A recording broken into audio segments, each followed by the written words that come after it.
Hello, my name is Akoro Wonderful Olaluwakinto, also aka Orintechetu, also known as that pastor's daughter. So today I just wanted to share something really, really profound, something I think you would love and enjoy.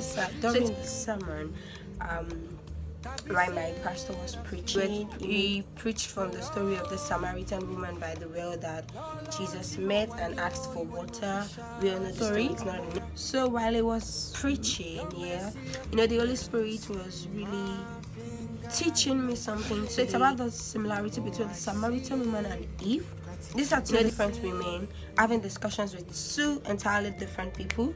Eve was having discussion with the serpent, and this is the Samaritan woman. She was having a discussion with Jesus. When Reverend Funke Felix Adejimo said that women by nature we thought. In fact, would usually say that the serpent said less words, and Eve answered with more than enough information than the serpent even asked for. Same applies to this Samaritan woman. Their response to the questions that were asked were so similar. Jesus asked for water, and then the next thing she's explaining how she's a Samaritan, how the Jews don't roam with the Samaritan, and why he's asking her for water, and all of that. It's just, babe, I beg, I'm thirsty, give me water. And now you're here, baby. At that moment in my spirit, I was like, you could have just said no, or you could have just joined me a cup like Rachel did for the servant of Abraham and give this man water, let him drink. But no, you decided to take him down the street lane. Now many of us are guilty of this thing. How was your day? And then you're telling them how you entered the bus, how the bus went, and all of that. Women, the Lord is helping us. So, and same applies to Eve too. The serpent just asked, as God said, you shouldn't eat of this fruit, or just a simple question. And Eve is saying, no, he said we should eat everything except this.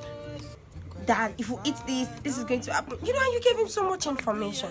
I just recalled this message that Pastor Mike Todd was teaching, I think sometime last year or upper year.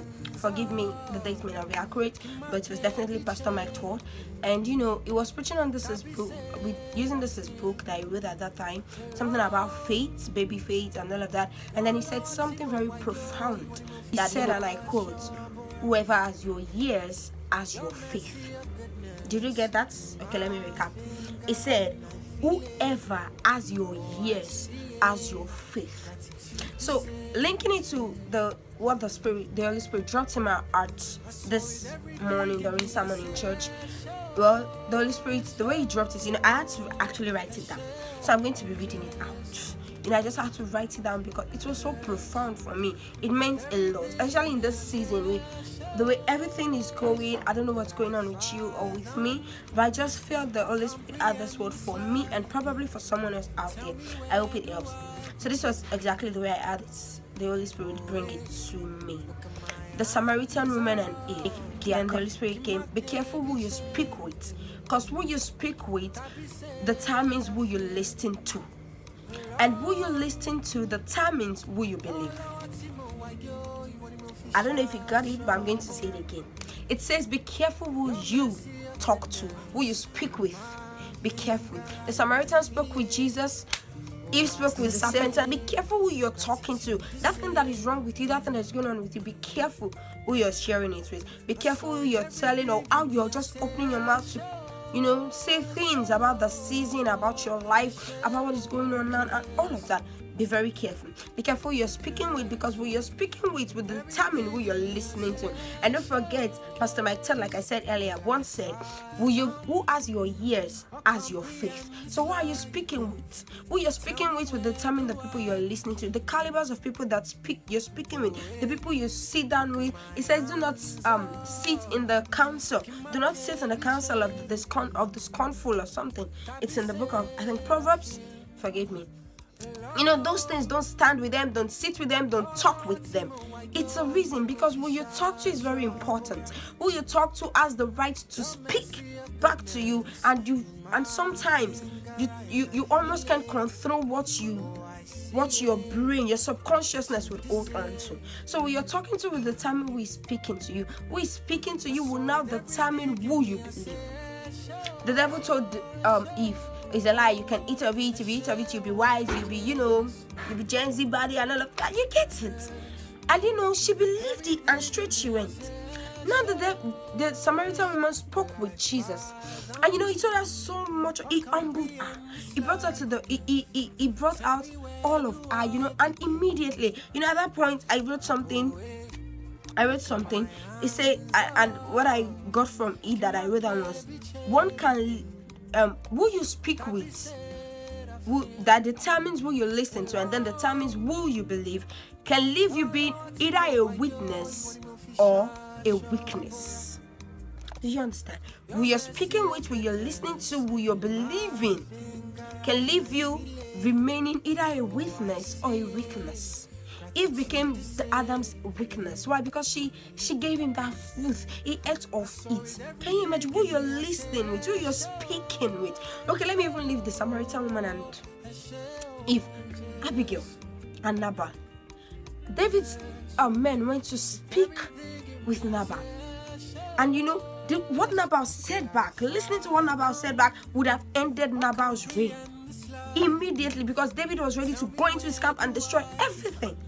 But here comes Abigail, who heard what was being spoken to Nabal, and then she comes out to say something else, and David listens to a different person, and it changes his decision about the entire household of Nabal. So do you understand? Who you're listening to, who you're speaking with, it determines, it goes a long way to who you are to what you would believe. It will either leave you a weakness or it will leave you a witness. That's the Samaritan woman. After she listened to Jesus, she was in the whole of Samaria shouting, "Come meet this man. I have met the man. This man told me things that even I never knew he knew." Do you understand? This was someone, and this is what Paul was saying in the epistles. He said, "I have not come to you with big grammars, with eloquence. All I have used in preaching the gospel are the things that I have seen and I have witnessed and I have handled." Paul's epistle was so beautiful. These are things he has handled. Why? Because he listened. Who he listened with changed his narrative changed his belief, its redirection and reposition, everything he had to believe in, all he was believing in. So now my question to you in the month of March, in the year 2024, who have you been listening to? Who are you listening to? Who are you even speaking with? You and I know that circle you're in is not serving you, and you're even unable to serve them. Why? Because you're like two parallel lines you cannot meet. Sweetheart, leave. It's not compulsory. You would find your circle, maybe not soon, but definitely it is better to be alone with God than to be surrounded by multitude and have nothing. Who are you surrounding your life with? Who are those you talk to? Who are those you listen to? What kind of belief do you have? How is your mindset shaped? How is it structured? Don't forget, who you speak with determines who you listen to. Who you listen to determines who you believe. And these three would determine if you are left as a witness or as a weakness. I'm begging you. 2024 is still fresh. You've not lost it all. January has left, I know. February has left, I know. But this is March. And matter of fact, every day, every dawn, it's a promise to you and I that there is more. God is not done. Are you a weakness or a witness? Who are you speaking with and who are you listening to? Stay blessed and God bless you.